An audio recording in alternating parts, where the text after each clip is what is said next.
અમે અત્યારે આવી ગયા છીએ ધોળેશ્વર મહાદેવ ગાંધીનગર મહાદેવજીના દર્શન કરવા માટે. તમે જોઈ શકો છો. હવે થોડી વારમાં અમે પછી ગાયોને પૂડા ખવડાવવા માટે જઈશું. બરોબર છે ને? અત્યારે જોઈ લો મંદિરના મસ્ત દર્શન કરી લો તમે પણ. જય શ્રી મહાકાલ, હર હર મહાદેવ. અહીંયા શું કરે? હવન કરતા હોય કહું.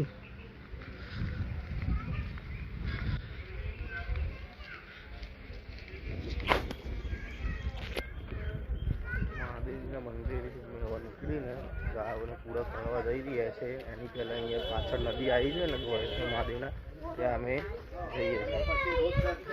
જો આ રસ્તો છે.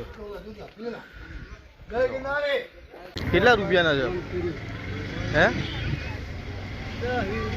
લઈ લઉં રાતે? दुर्पति कर दिया नंबर 9 के डबल 8